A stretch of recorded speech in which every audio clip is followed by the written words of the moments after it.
الحمد لله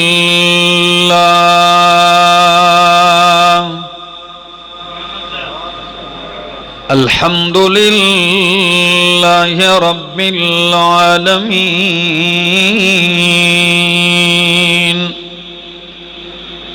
والعاقبة للمتقين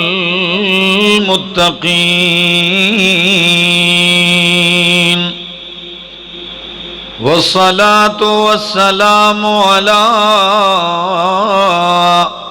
أشرف الأنبياء وإمام المرسلين وعلى آله وأصحابه أجمعين. أما بعد فأعوذ بالله من الشيطان الرجيم. بسم الله الرحمن الرحيم.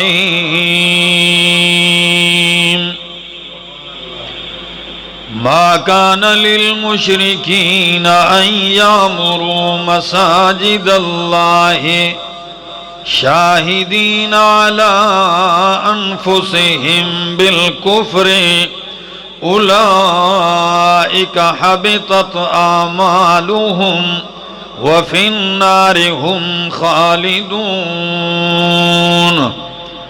إنما يعمر مساجد الله من آمن بالله واليوم الآخر وأقام الصلاة وآتى الزكاة ولم يخش إلا الله فعسى أولئك أن يكونوا من المهتدين. وقال تعالى: إن أول بيت وضع للناس للذي ببكة. وقال تعالى: إنا أرسلناك شاهدا ومبشرا ونذيرا وداعيا إلى الله بإذنه وسراجا منيرا. وقال النبي صلى الله تعالى عليه وسلم: من بنى لله مسجدا بنى الله له بيتا في الجنة. سبحان ربك رب العزة عما يصفون وسلام على المرسلين والحمد لله رب العالمين.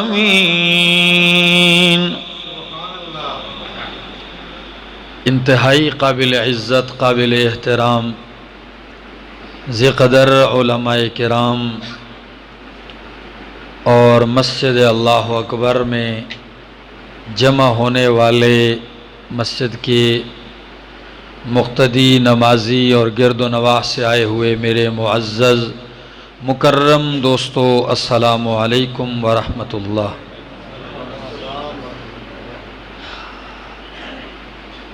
آج ہم اللہ کے گھر میں اکٹھے ہیں۔ کافی عرصہ بیت چکا ہے، یہاں میں درس قرآن کریم کے لیے بھی آیا کرتا تھا، اور اس وقت ماحول کچھ مختلف تھا۔ آپ کو پتہ ہے دنیا میں کہتے ہیں لوگ چلے جاتے ہیں اور یادیں رہ جاتی ہیں۔ ایک وقت تھا حاجی اعجاز صاحب مرحوم رحمہ اللہ، ان کی محبتیں اور ان کی چاہت تھی کہ قرآن کریم کا درس ہو، بلکہ ان کا ہر وقت تعلق مسجد کے ساتھ لگا رہتا تھا۔ مسجد کی تعمیر میں، ترقی میں، آبادی میں،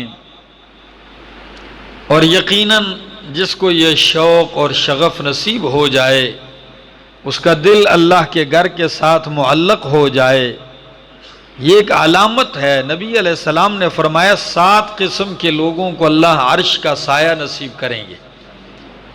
سبعۃ یظلھم اللہ فی ظلہ یوم لا ظل الا ظلہ، جس دن اللہ کے عرش کے سائے کے علاوہ کوئی سایہ نہیں ہوگا۔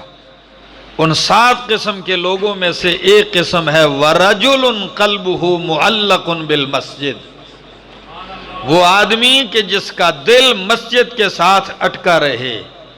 یہ لفظ کیوں ارشاد فرمائے کہ دل اٹکا رہے؟ کیونکہ اللہ کے پاک پیغمبر صلی اللہ علیہ وسلم کے فرامین میں جامعیت ہوتی ہے، یعنی ہر وقت تو بندہ مسجد میں نہیں رہ سکتا، کسی ضرورت کے لیے وہ باہر بھی جائے گا، کام کے لیے بھی جائے گا، لیکن دل کا تعلق مسجد کے ساتھ قائم کر دیا کہ اگر وہ بازار بھی جائے تو اس کا دل کس کے ساتھ معلق رہے؟ مسجد کے ساتھ رہے۔ وہ گھر میں بھی جائے، وہ کاروبار میں بھی ہو، تو اس کا دل مسجد کے ساتھ جڑا رہے۔ اور آپ کو ایک عجیب سا فلسفہ ہے، اسلام کا بہت بڑا حصہ ہے یہ نظام مساجد۔ کیا عجیب حکمتیں ہیں! کبھی آپ نے سوچا ہے دنیا میں تنظیمیں کام کرتی ہیں، جماعتیں کام کرتی ہیں، بڑی بڑی ملکی سطح پہ دنیا میں بڑے بڑے کام، ان کی کوشش کیا ہوتی ہے کسی علاقے میں جا کر، کسی ملک میں پہلے وہ اپنے چھوٹے چھوٹے مراکز قائم کرتے ہیں، چھوٹے چھوٹے دفتر قائم کرتے ہیں، پھر ان کا ایک ہیڈ آفس ہوتا ہے، کبھی ضلع کی سطح پہ، کبھی شہر کی سطح پہ، کبھی صوبے کی سطح پہ، کبھی ملک کی سطح پہ۔ یقین کیجئے اللہ نے پوری کائنات کے مسلمانوں کو ایسے پرو دیا کہ سب سے پہلے وحدت اور اجتماعیت کا مظاہرہ کہ آپ کو حکم دیا محلے میں مسجد بناؤ، 5 وقت حاضری دو، ایک امام کے پیچھے 5 وقت کی حاضری۔ اب روزانہ آپ گھر میں پورے محلے کو اکٹھا کر سکتے ہیں؟ اگر آپ اکٹھا کریں تو آپ کا تو ستیہ ناس ہو جائے یہ انتظام کرنا۔ لیکن کیسا عجیب نظام، پورے محلے کو مسجد کے ساتھ جوڑا، ایک دوسرے کو دیکھ لیتے ہیں، پوچھ لیتے ہیں، عبادت کرتے ہیں، کوئی نہیں آیا اس کی کمی کا پوچھ لیا۔ پھر اس سے اوپر کی سطح پہ جامع مسجد میں تمام چھوٹی چھوٹی مسجدوں والے وہاں اکٹھے ہو گئے، پھر ایک ایسا ماحول مہیا کر دیا عیدگاہ کا کہ پھر یہ باقی سارے نکل کے اس سے بڑی اجتماعیت میں اکٹھے ہوں، عیدگاہ میں اکٹھے ہوں، پیغامات لیں، ایک مشن لیں، ایک دوسرے کو دیکھیں۔ اور پھر اللہ نے پوری کائنات کی ساری مسجدوں کے لیے مرکز بنا دیا بیت اللہ کو کہ تمام مساجد کا رخ اور قبلہ اور منہ اسی بیت اللہ کی طرف ہو، اور وہاں اللہ نے حج بیت اللہ، جیسے یوں سمجھو کہ مسلمانوں کے لیے ایک عالمی کانفرنس، پوری دنیا سے لوگ اکٹھے ہوتے ہیں، پھر وہاں سے پیغام لیتے ہیں۔ کس طرح اللہ نے مسلمانوں کو وحدت اور اجتماعیت میں جوڑ دیا ہے۔ اپنا تعلق مساجد کے ساتھ جوڑیے۔ آپ دنیا میں کسی کی عزت کا اندازہ کیسے کرتے ہیں؟ دیکھتے ہیں اس کے تعلقات کن لوگوں کے ساتھ ہیں، کس کے ساتھ اس کے تعلقات ہیں۔ دین اسلام میں تو ہم یہ دیکھتے ہیں کہ اس دنیا میں اللہ نے اگر مقام دیا ہے مکانوں میں، تو مساجد کو اللہ نے اپنا گھر قرار دیا ہے۔ مساجد بیوت اللہ ہیں، اللہ کے گھر ہیں۔ تو جس شخص کا تعلق اللہ کے گھر سے ہوا تو اس کا تعلق اللہ سے ہوا ہے، یہ اس کی عزت کی دلیل ہے۔ اور عجیب بات، آدم علیہ السلام کو اللہ نے دنیا میں اتارا، سب سے پہلا گھر ان سے جو تعمیر کروایا عبادت کے لیے بیت اللہ تعمیر کروایا۔ ان اول بیت وضع للناس،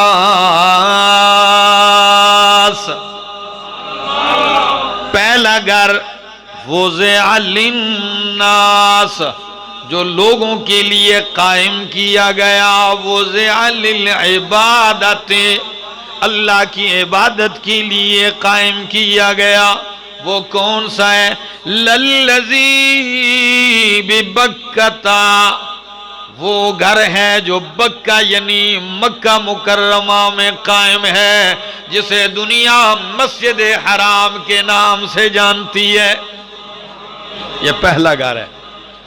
صحابی رسول پوچھتے ہیں، صحیح بخاری کی حدیث ہے، اس کو ایسا روکتے ہیں کہ بات سمجھ میں آ سکے اور مجھے سکون دے۔ دیکھیں توجہ ہے آپ کی؟ صحابی رسول پوچھتے ہیں اللہ کے پاک پیغمبر صلی اللہ تعالی علیہ وسلم سے، فرمایا اللہ کے رسول اس زمین پہ سب سے پہلی مسجد کون سی بنائی گئی؟ اللہ کے پاک پیغمبر نے فرمایا سب سے پہلی مسجد حرام تعمیر کی گئی۔ پوچھا یا رسول اللہ ثم ما، اس کے بعد پھر کون سی تعمیر کی گئی؟ فرمایا مسجد الاقصی، مسجد اقصی بیت المقدس تعمیر کی گئی۔ صحابی رسول نے تیسرا سوال کیا، فرمایا ان کے بیچ میں فاصلہ کتنا تھا؟ فرمایا 40 سنہ، 40 سال کی مدت کا فاصلہ ہے۔ کتنا؟ 40 سال کا فاصلہ ہے۔ صحابی رسول نے فرمایا پھر تو اللہ کے نبی نے جواب کیا دیا؟ فرمایا پھر اس کے بعد پوری زمین میرے لیے مسجد قرار دی گئی ہے، جہاں موقع ملے، جہاں نماز کا ٹائم ہو، گاڑی کھڑی کی، روڈ کے کنارے ہی آپ نے مصلی بچھا دیا، نماز پڑھ لو، قبول ہو جائے گی۔ یہ نبی علیہ السلام کی خصوصیات میں سے ایک خصوصیت ہے کہ باقی انبیاء کی عبادتیں، نماز صرف عبادت خانے میں، اور اس امت کے لیے نبی علیہ السلام کو یہ تحفہ دیا گیا کہ پوری زمین پہ جعلت لی الارض کلھا مسجدا وطہورا، اللہ کے پاک پیغمبر فرماتے ہیں ساری زمین میرے لیے نماز کی جگہ اور پاکی کا ذریعہ بنا دی گئی، یعنی پانی نہ ملے تم مٹی سے تیمم کر لو تب بھی پاکی حاصل ہو جاتی ہے۔ یہاں ایک اشکال ہے، بخاری کی اس حدیث پر ایک اشکال کیا لوگوں نے کہ بیت المقدس تعمیر کیا ہے سلیمان علیہ السلام نے، اور بیت اللہ حضرت ابراہیم علیہ السلام نے، اور ابراہیم علیہ السلام اور سلیمان علیہ السلام کے درمیان تو 1000 سال کا فاصلہ ہے، جبکہ حدیث میں پہلی مسجد بیت اللہ مسجد حرام اور دوسری مسجد اقصی قرار دی گئی، لیکن فاصلہ کتنا بتایا؟ 40۔ تو 40 سال کیسے ہوا؟ حافظ ابن حجر عسقلانی رحمہ اللہ اور دیگر محدثین نے ایک عجیب سی توجیہ دی ہے۔ وہ کہتے ہیں کوئی اشکال نہیں ہے حدیث پر، حدیث کے سمجھنے کے لیے بھی فہم چاہیے، کوئی اشکال نہیں۔ فرمایا کیسے اشکال نہیں؟ اس لیے کہ ابراہیم علیہ السلام بیت اللہ کے بانی نہیں ہیں، اور سلیمان علیہ السلام مسجد اقصی کے بانی نہیں ہیں، اور جو فاصلہ نبی نے بتایا ہے یہ بنا کے وقت کا بتایا ہے، اور بانی بیت اللہ کے آدم علیہ السلام ہے۔ جب اتارے گئے تو آدم علیہ السلام نے بیت اللہ کی بنیاد ڈالی، اور مسجد اقصی کی بنیاد ایک روایت کے مطابق آدم علیہ السلام نے خود ڈالی۔ پہلے بیت اللہ کی بنیاد رکھی، پھر 40 سال کے بعد آپ فلسطین جا کے آپ نے مسجد اقصی کی بنیاد ڈالی، تو کوئی اشکال نہیں، حدیث کی بات بالکل ٹھیک ہے۔ ہاں پھر طوفان نوح میں جب بیت اللہ کو اٹھا لیا گیا، مٹ گئے آثار، کچھ چند نشانات باقی، تو اس کے بعد پھر اللہ نے ابراہیم خلیل اللہ علیہ السلام کے ذریعے انہی کی بنیادوں پہ اٹھایا، اور قرآن نے لفظ ذکر کیا وَإِذْ يَرْفَعُ إِبْرَاهِيمُ الْقَوَاعِدَ مِنَ الْبَيْتِ وَإِسْمَاعِيلُ، جب ابراہیم علیہ السلام نے اٹھایا بیت اللہ کو بنیادوں سے، یعنی بنیادیں پہلے تھیں، انہی بنیادوں پہ اٹھایا، اور بعد میں سلیمان علیہ السلام نے مسجد اقصی کی تعمیر نو کی ہے، اور کنز العمال کی ایک حدیث عجیب ہے، کہتے ہیں پوری دنیا میں اللہ نے مساجد کو بیوت اللہ، اللہ نے اپنا گھر قرار دے دیا ہے، اور یہ مساجد کی خاصیت ہے کہ اللہ روئے زمین کی جتنی مسجدیں ہیں ان کو فنا نہیں کریں گے، بلکہ اللہ ان کو اکٹھا کر کے حرم میں جمع کر دیں گے، سب کو ملا کے وہاں لے جائیں گے۔ اللہ، کتنی اہمیت ہے اللہ کے گھر کی، کتنی عظمت ہے اللہ کے گھر کی۔ نبی علیہ السلام نے فرمایا احب البلاد الی اللہ مساجدها، پسندیدہ ترین گھر اللہ کو مسجدیں ہیں، وَأَبْغَضُهَا إِلَى اللَّهِ أَسْوَاقُهَا، اور ناپسندیدہ ترین جگہیں اللہ کے ہاں بازار ہیں، کیونکہ بازار میں ہر برائی، جھوٹ ہے، دھوکہ ہے، فراڈ ہے، سارا کچھ ہے، وقت کا ضیاع بھی ہے۔ اس کا یہ مطلب نہیں ہے کہ بازار سارا ہی ختم کر دیا جائے، اگر ایسی جگہ میں بیٹھ کے بھی جو ایک بندہ سنت کا پابند ہو جائے تو یہ بھی نبیوں کی معیت میں اٹھایا جائے گا۔ التاجر الصدوق الامین یحشر یوم القیامت مع النبیین والصدیقین۔ تو اللہ کے گھر تعمیر کرنا، یہ اپنے لیے جنت میں گھر تعمیر کرنا ہے۔ آپ کو دیکھیں جب سیرت کی کتابیں آپ پڑھیں گے، کتنا عجیب مرحلہ تھا جب اللہ کے پاک پیغمبر مکہ چھوڑ کر مدینہ جا رہے تھے، اور بار بار سواری پہ آپ پیچھے دیکھتے تھے بیت اللہ کی طرف، اور ایک دفعہ تو آپ نے یہاں تک کہہ دیا کہ بیت اللہ میں تجھے کبھی بھی چھوڑ کے نہ جاتا اگر میری قوم مجھے مجبور نہ کرتی۔ صحیح حدیث ہے، کبھی چھوڑ کے نہ جاتا، میری قوم نے مجھے مجبور کیا ہے۔ آپ کی آنکھوں میں آنسو ہیں، لیکن آپ کا واقعی وہ درد دل کتنا سچا تھا کہ جب آپ مسجد قباء، مدینہ منورہ سے پہلے قباء کی بستی ہے، آپ جب وہاں پہنچتے ہیں 14 دن قیام، بعض نے 4 دن قیام لکھا ہے، بہرحال جتنے دن بھی قیام فرمایا آپ نے قباء کی اس بستی میں، تو آپ نے سب سے پہلا کام جو کیا تو مسجد قباء کی تعمیر کی ہے، اور تعمیر کا مرحلہ بھی بڑا عجیب ہے۔ فرمایا جلدی کرو، تعمیر شروع کرو۔ مسجد قباء کی بنیادیں پڑ رہی ہیں، صحابہ کرام محبت اور پیار کا ایک عجیب جذبہ ہے، اینٹیں لا رہے ہیں، پتھر لا رہے ہیں، گارا لایا جا رہا ہے۔ سیرت حلبیہ زاد المعاد میں علامہ ابن قیم، البدایہ والنہایہ میں علامہ ابن کثیر کیا لکھتے ہیں؟ کہتے ہیں کہ نبی پاک صلی اللہ تعالی علیہ وسلم خود بنفس نفیس مزدور بن کے آپ کام میں لگے ہوئے ہیں، چہرے پہ مٹی غبار پڑی ہوئی ہے، کپڑوں کے اوپر بھی مٹی لگی ہوئی ہے، اور کبھی کبھار تو اللہ کے پاک پیغمبر اتنا وزنی پتھر اٹھاتے ہیں کہ کمر خم ہو جاتی ہے، اور اگر کوئی صحابی محبت میں، پیار میں، شفقت میں آگے بڑھ کے آپ سے پتھر لینے کی کوشش کرتا ہے، نبی کریم پیار بری نگاہ میں اشارہ کر کے کہتے ہیں نہیں یہ میں خود اٹھاؤں گا، آپ وہ والا اٹھائیں۔ دوسرے کو اشارہ کیا، آپ وہ پتھر اٹھا کے لے آئیں۔ خود اللہ کے پاک پیغمبر لا رہے ہیں۔ یہ عجیب سا منظر ہے، تعمیر مسجد ہو رہی ہے۔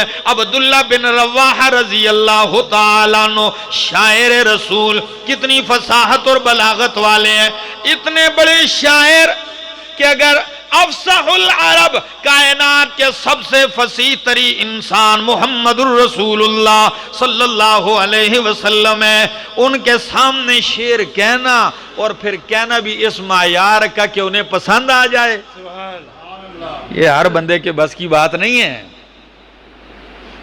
آپ سارے اینٹیں لا رہے ہیں تو عبداللہ بن رواحہ سے رہا نہ گیا اور کیا کہنے لگے، یہ منظر دیکھ کے کہتے ہیں سبحان، کہتے ہیں قد افلح من یامر المساجد، قد افلح من یامر المساجد ویقرأ القرآن قائما وقائدا۔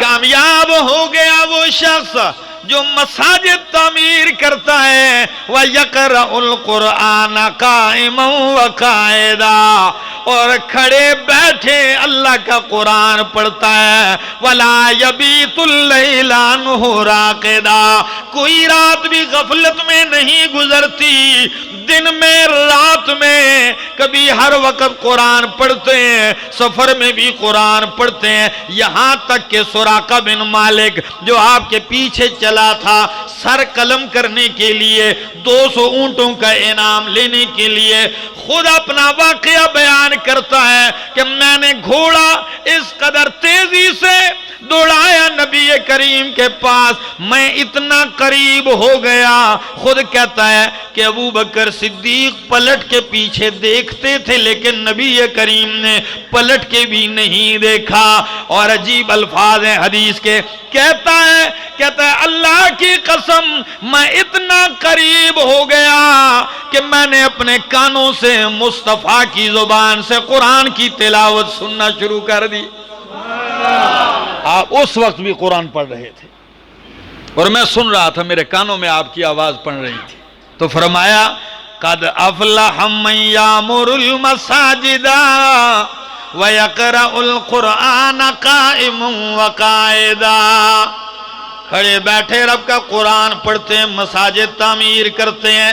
عجیب منظر ہے قباء والوں کا، جب عبداللہ بن رواحہ یہ شعر پڑھتے ہیں، ساتھ والے محبت میں آخری لفظ میں لے ملا کے آواز اونچی کر دیتے ہیں، لطف اٹھا رہے ہیں اس سے۔ کیوں مزہ نہ ہوگا؟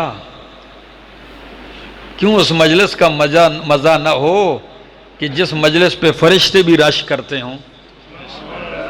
سید الانبیاء، امام کائنات صلی اللہ علیہ وسلم بنفس نفیس لگے ہوئے ہیں۔ کیا آج کے لیڈروں کے لیے اور بڑوں کے لیے اس میں کوئی سبق نہیں ہے؟ جی ہم تو خالی بس صرف جا کے مطلب اینٹ رکھ دیتے ہیں، تصویر کھچوا دیتے ہیں، ہو گیا کام۔ دوستو اللہ کے پاک پیغمبر صلی اللہ علیہ وسلم نے کر کے دکھایا، مسجد تعمیر کی، پھر جب آپ چلنے لگے مدینہ منورہ پہنچتے ہیں، اہل مدینہ استقبال کرتے ہیں، آپ چند ہی دن ٹھہرتے ہیں، وہاں ٹھہرتے بھی کس سعادت مند کے گھر میں ہیں، ابو ایوب انصاری رضی اللہ تعالیٰ عنہ۔ اللہ اکبر، مسجد میں آنے والوں سنیے ان باتوں کو، بڑی عجیب سی باتیں ہیں۔ 2 منزلہ مکان ہے، اونٹنی سامنے ٹھہر جاتی ہے، تو جیسے ہی اونٹنی ٹھہرتی ہے تو ابو ایوب انصاری نہ ایک نہ دو فوراً آپ کا سامان اٹھایا اور اپنے گھر لے گئے۔ یعنی اس خطرے سے اگر کوئی سامان اٹھا کے اور لے گیا تو آدمی کی عادت ہوتی ہے کہ ٹھہرتا وہی ہے جہاں بندے کا اسباب و سامان پڑا ہو، تو سامان اٹھایا اور سیدھے چلے گئے اندر۔ باقی انصار کہنے لگے یا رسول اللہ میرے غریب خانے، میرے گھر۔ فرمایا المرء مع رحلہ، بندہ اپنے سامان کے ساتھ ہی ہو، اسباب کے ساتھ ہو، وہاں اچھا ہے۔ آپ اندر تشریف لے گئے. ابو ایوب انصاری کہنے لگے یا رسول اللہ ایک گزارش ہے. بولیے کیا؟ 2 منزلہ میرا مکان ہے، آپ اوپر کی منزل میں رہیں، ہم نیچے کی منزل میں رہیں گے. نبی علیہ السلام نے فرمایا نہیں، میں نیچے کی منزل میں رہوں گا، آپ اوپر رہیں. مہمان آتے ہیں میرے، تو پھر یہاں سے ہو کر اوپر جانا ان کے لیے آپ بھی پریشان ہوں گے، اس لیے میں بہتر سمجھتا ہوں کہ ہم نیچے ہی رہیں، آپ اوپر کی منزل میں چلے جائیں. بھائی غلام تھے نا، تابعدار تھے، بس نہ ایک کی نہ 2 کی، بس چلے گئے اوپر. کہہ دیا جب اللہ کے پاک پیغمبر نے چلے گئے، حکم تو مان لیا، اور اس کا کیا کرتے؟ دل کا کیا کرتے؟ جب رات کا اندھیرا آ گیا تو بیوی سے کہنے لگے کیا آپ کا دل گوارا کرتا ہے نمشی فوق رسول اللہ صلی اللہ علیہ وسلم، کہ نبی علیہ السلام نیچے اور ہم اوپر گھومے پھرے؟ میں تو نہیں سوتا ہوں. وہ کونے میں بیٹھ گئے، بیوی بیچاری دوسرے کونے میں، کہ نبی علیہ السلام کی چارپائی، آپ کا بستر یہاں ہے، سائیڈ پہ ہو بیٹھ گئے. رات کا اندھیرا ہے، کچے چھاتیں، دوسری منزل بھی کچی ہے، کون سی سیمٹ ہے، لنٹر تھے. دوستو محبت کی ایک جھلک بتا رہا ہوں. رات کو کہیں اٹھے، آنکھ لگی اور ایسے جھٹکا لگا، گڑا پڑا ہوا ہے، اس کا پانی گر گیا نیچے. اب تو کچی چھاتیں، پانی نیچے جائے گا اور ہے کچھ نہیں. فوراً اپنی قمیص اتاری، آپ نے کپڑے اتارے اور وہ پانی خشک کرنے لگ گئے. نعرہ تکبیر، اللہ اکبر، نعرہ تکبیر، نعرہ صحابہ. دوستو یہ عجیب سی محبت، خشک کرنے لگ گئے. رات گزر گئی، تشریف لاتے ہیں نیچے. یا رسول اللہ صلی اللہ علیہ وسلم، آپ اوپر کی منزل میں چلے جائیں. ہم فرمایا ابو ایوب انصاری میں نے کہا ہے نا. کہنے لگے یا رسول اللہ پھر میری عرض بھی سن لیجئے. جی بولیے.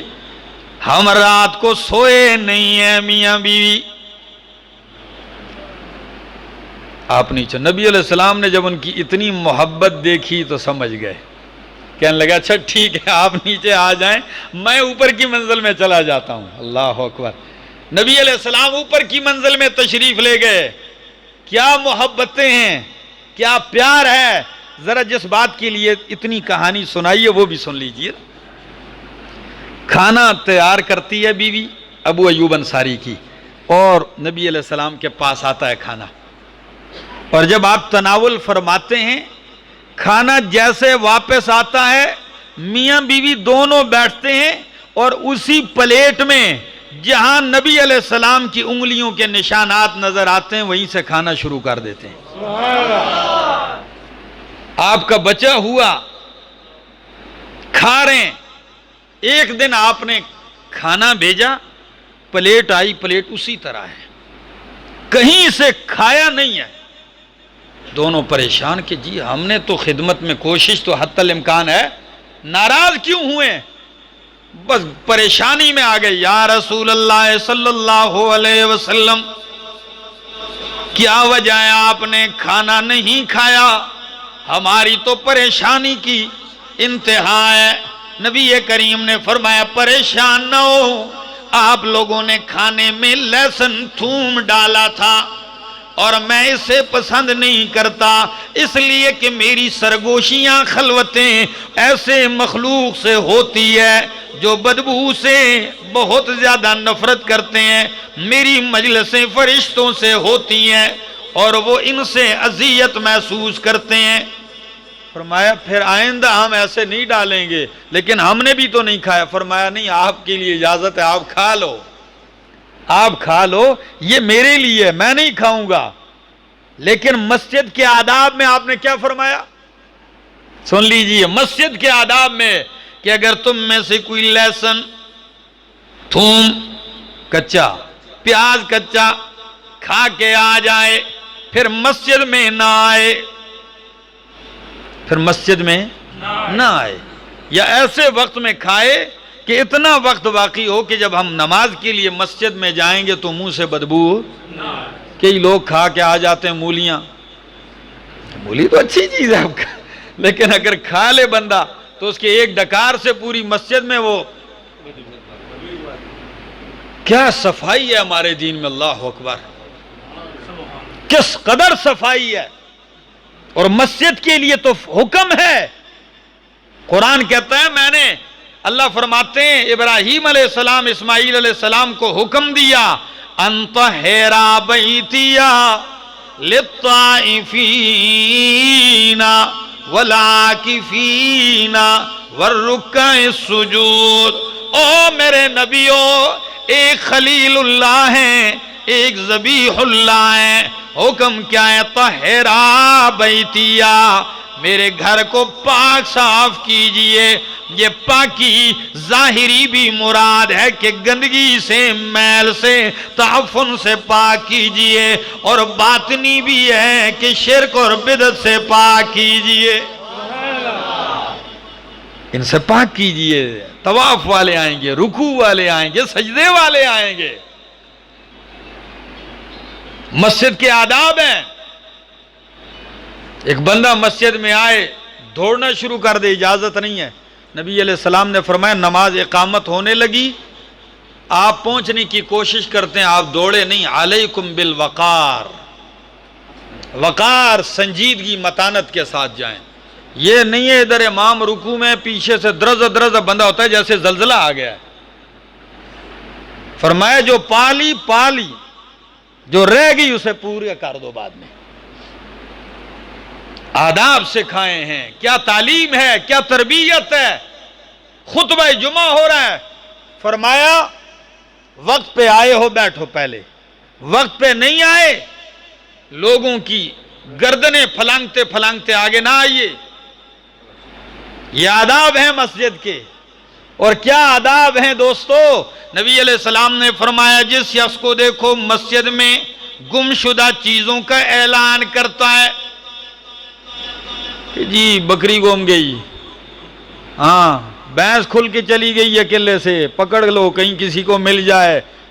لوگوں کو ان کاموں کے لیے مسجد ملی ہوتی ہے. فوراً آ کے بس اسپیکر کا بٹن آن کیا، یہ اعلان.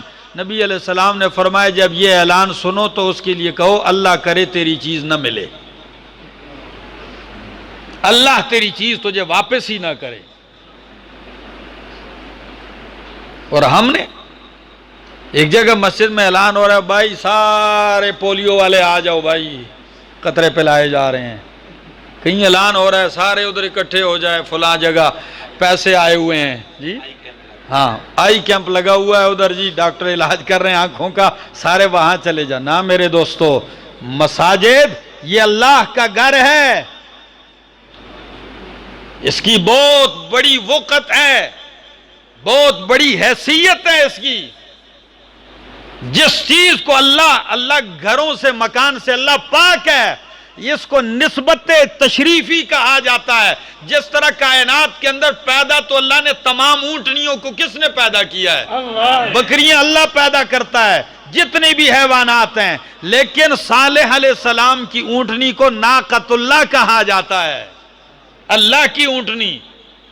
اس کو کہتے ہیں نسبت تشریفی، یہ اس کا اعزاز ہے. ایسے ہی اللہ مکانوں سے پاک ہے، زمان سے پاک ہے. مساجد کو جو اللہ کا گھر قرار دیا گیا ہے یہ اس کے عزت کے لیے ہے، تشریف کے لیے ہے. اس کے باوجود بھی کئی لوگوں کو دیکھو مسجد کے محراب کے باہر عموماً کوڑے کا ڈھیر ہوتا ہے، پورا محلہ صفائی کر کے گند مسجد کے قریب لا کے پھینک دیتے ہیں. اور کئیوں نے تو مسجد میں سوال کرنا شروع کر دیا، بھیک بھی مسجد ہی میں آ کے مانگتے ہیں. اور ایسے جرت والے بھی ہیں کہ مسجد کی ٹوٹیاں اتار کے لے کے گئے اور تحریر لکھ کے گئے ہیں مولوی صاحب آپ صبح آ کے دیکھتے ہوں گے ٹوٹی کوئی نہیں ہے، پنکھے بھی اترے ہوئے ہیں، آپ کو تکلیف تو ہوگی لیکن آپ کو تکلیف نہیں ہونی چاہیے اس لیے کہ آپ کے باپ کا گھر نہیں ہے، یہ میرے رب کا گھر ہے. ایسے بھی بدبخت ہیں میرے دوستو. ایسا نہیں، یہ اللہ کا گھر ہے، اس کا احترام کیجئے، اس میں آداب قائم کیجئے. آداب کے ساتھ رہیے. اور اللہ نے ان ساری چیزوں کے ساتھ سورہ توبہ کی میں نے آیت پڑھی, فرمایا مشرک چونکہ پلیت ہے تو فرمایا اس کو چاہیے نہیں کہ میرا گھر آباد کرے, نہیں ضرورت مجھے کہ کوئی بد عقیدہ بت پرست ہے, کوئی بھی کسی قسم کا بھی شرک کر رہا ہے, اس کو اللہ کے گھر آباد کرنے کی اجازت. اللہ کا گھر وہ آباد کرے جو اللہ کے اوپر ایمان رکھتا ہے, توحید کا عقیدہ رکھتا ہے. پھر اللہ نے تو آخری ان آیات کے آخر میں آیت نمبر 19 میں تو یہاں تک کہہ دیا کہ تمہیں ناز ہے کہ ہم نے بیت اللہ تعمیر کی, ابو جہل وغیرہ لوگوں نے, کہ ہم بیت اللہ کے معمار ہیں, ہم نے تعمیر بھی کیا, اور تعمیر بھی اتنے پیسوں سے کیا کہ انہوں نے اعلان کیا کہ حرام دا ایک پائی بھی نہ آنیو, حلال کے لانا. جب حلال کے پیسے کم ہو گئے تو کہنے لگے اب تو کعبہ نہیں تعمیر ہو سکتا, تو کہنے لگے آدھا حصہ چھوڑ دو باقی تعمیر کر دو. تو جو حصہ رہ گیا اسے حتیم کہتے ہیں, اسے وہ آج تک باہر ہے. چلو اللہ کی حکمت ہوتی ہے, اس حکمت کا یہ ہے کہ ہم جیسے غریب بھی اگر چلے جاتے ہیں تو حتیم میں پڑھ لیتے ہیں نماز, ورنہ کعبۃ اللہ کا دروازہ تو بادشاہوں کے لیے ہی کھلتا ہے. تو حتیم کا حصہ بھی کعبۃ اللہ کا ہے. اور نبی علیہ السلام نے فرمایا عائشہ تیری قوم کے اوپر فتنے کا ڈر ہے, اگر فتنے کا ڈر نہ ہوتا تو میں کعبۃ اللہ کو دوبارہ ابراہیم علیہ السلام نے جس بنیاد پہ قائم کیا تھا یہ حتیم کا حصہ اندر کر کے تعمیر کر دیتا, لیکن ایسا نہیں کیا. کیوں؟ بعد کے لوگوں کے لیے دین تماشا بن جاتا. ہر بادشاہ آتا ایک باہر کرتا دوسرا اندر کرتا, ایک باہر ڈال دیتا حتیم کو دوسرا اندر ڈال دیتا. فرمایا جیسا ہے رہنے دیجئے. تو ان کو اس پہ ناز تھا کہ ہم نے کعبہ تعمیر کیا ہے, ہم حاجیوں کو ستو بھی پلاتے ہیں کھلاتے بھی ہیں. فرمایا اجعلتم سقایت الحاج وعمارت المسجد الحرام کمن آمن باللہ. اجعلتم سقایت الحاج وعمارت المسجد الحرام, کیا تم حاجیوں کو پانی پلانا, مسجد حرام کی تعمیر کرنا, اس عمل کو برابر ٹھہراتے ہو کمن آمنا باللہ والیوم الآخر, اس شخص کے عمل کے ساتھ جو ایمان لایا اللہ پر, آخرت کے دن پر, وجاہد فی سبیل اللہ, اور اللہ کے راستے میں جہاد کیا. سن لیجئے لا یستوون عند اللہ, یہ اللہ کے ہاں برابر نہیں ہے. میں کہتا ہوں ایک بندہ ہے پوری زندگی اس نے کعبہ دیکھا بھی نہیں ہے, اور ایک بندہ تعمیر میں بھی شریک ہے جس نے دیکھا بھی نہیں ہے, موحد عقیدے کا پکا ہے, اور جس نے تعمیر میں حصہ لیا اگر وہ مشرک ہے تو جس نے کعبہ دیکھا بھی نہیں یہ اس سے بہتر ہے.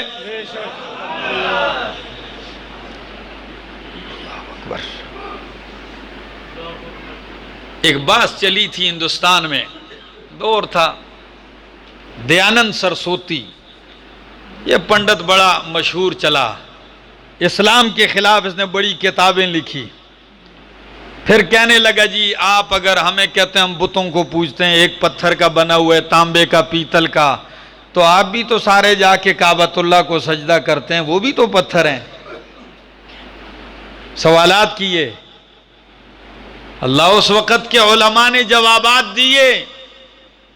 مولانا قاسم نانوتوی رحمہ اللہ نے ایک جواب لکھا تھا قبلہ نما, اس میں کہا کہ آپ کو پتہ ہے ہم کعبہ کو نہیں پوجتے, تو نے قرآن پڑھا ہی نہیں. قرآن تو کہتا ہے لِإِيلَافِ قُرَيْشٍ إِيلَافِهِمْ رِحْلَةَ الشِّتَاءِ وَالصَّيْفِ فَلْيَعْبُدُوا رَبَّ هَذَا الْبَيْتِ. اس بیت کی عبادت نہیں بلکہ اس بیت کے رب کی عبادت ہو رہی ہے. دوستو آگے بڑھیے, مساجد تعمیر کیجئے, اس میں درس قرآن کا آغاز کیجئے. نبی علیہ السلام جب مسجد نبوی تعمیر کرنے کا ارادہ تھا نا, تو فرمایا یہ سامنے کی زمین اور وہ زمین وہی تھی جہاں نبی علیہ السلام کی اونٹنی ٹھہری تھی، اور وہ ایسی جگہ بنی ہوئی تھی جس میں مکے کے لوگ، یہ مدینہ کے لوگ کھجوریں ڈالتے تھے اور انہیں چھوارا بنانے کے لیے خشک کرتے تھے۔ فرمایا یہ زمین کس کی ہے اگر مسجد کے لیے ہو جائے؟ کہا یہ دو یتیم بچوں کی، ایک کا نام ہے سہل، ایک کا نام ہے سہیل۔ نبی علیہ السلام نے فرمایا بلاؤ ان کو، بلاؤ۔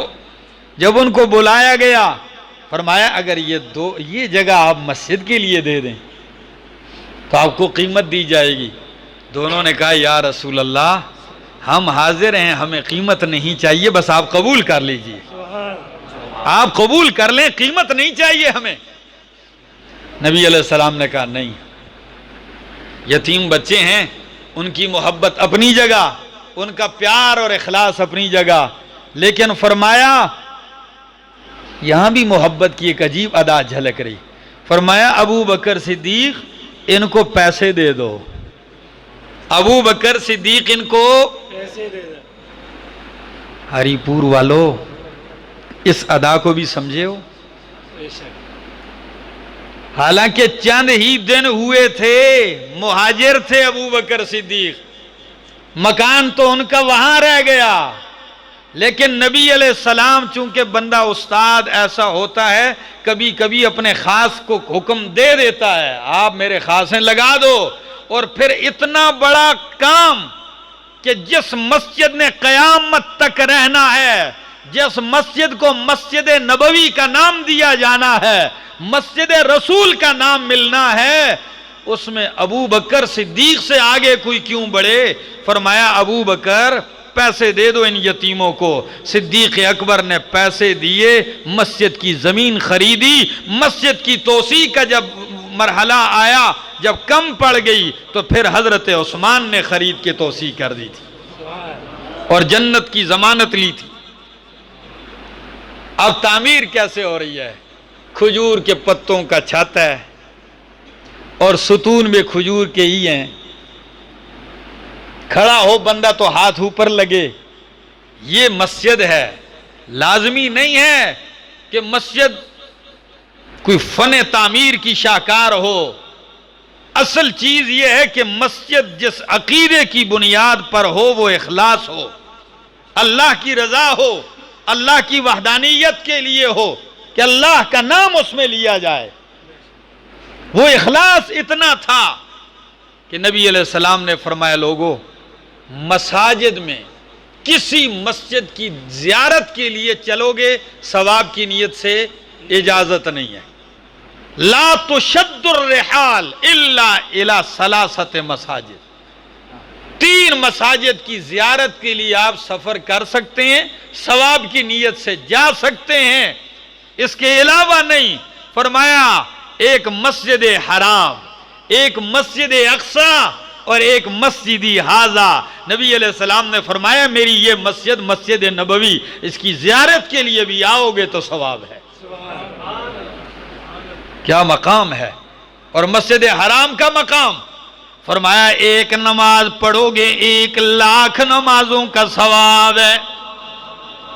مسجد نبوی میں ایک نماز پڑھو گے 1000 رکعت، 1000 نمازوں کا ثواب ہے۔ صحیح روایت یہ ہے، 50,000 والی روایت بھی ہے لیکن وہ کمزور ہے محدثین کے ہاں۔ یہ عظمتیں اللہ ہمیں زیارت حرمین نصیب فرمائے، اور اللہ جو ہماری یہ مسجد ہے اللہ اس کو روحانی طور پر ہر لحاظ سے آباد کرے، اور جن لوگوں نے اس کی آبادی میں تگ و دو کی ہے، کوشش کی ہے، اللہ ان کی دنیا اور آخرت کو سنوار دے۔ اللہ ہم سب کا خاتمہ موت ایمان پہ فرمائے۔ آخر دعوانا ان الحمدللہ رب العالمین۔ آمین۔ اللہم لک الحمد حتی ترضا ولک الحمد اذا رضیت ولک الحمد بعد الرضا، یا حی یا قیوم یا ذا الجلال والاکرام۔ دعا فرمائیں اللہ جس طرح یہاں اکٹھے ہیں اللہ ہمیں عرش کے سائے میں اکٹھا فرما، اللہ ہم سب کا خاتمہ موت ایمان پہ فرما۔ اصل چیز حسن خاتمہ ہے، خاتمہ اچھا ہو گیا سب سے بڑی بات ہے۔ اللہ ہمارا خاتمہ اچھا کر دے، اور جن لوگوں نے مسجد کے لیے کوشش کی ہے اللہ اس کے بدلے دنیا میں بھی عطا کر، آخرت میں بھی عطا کر۔ اللہ اس مسجد کو دین کا، توحید کا، قرآن کے درس کا، نبی کی سنت کے درس کا مرکز بنا دے، خیر کے چشمے جاری کر دے۔ اس کے اجر عظیم میں اللہ حاجی اعجاز صاحب مرحوم کو بھی شریک فرما۔ ان کے فرزندان نے کوشش کی ہے، ورنہ کہ کہتے کہ ابو جی کرتے رہے تو بس ہماری چھٹی، لیکن نہیں، کہ انہوں نے اس محبت کا ثبوت دیا کہ اگر والد صاحب کرتے رہے تو بیٹوں نے ان کی وفات سے کے بعد ان سے بڑھ کر اس میں حصہ لیا، شرکت کی ہے۔ اللہ ان کو بھی اجر عظیم عطا فرمائے۔ وصلی اللہ تعالی علی النبی الکریم وعلی آلہ وصحبہ اجمعین۔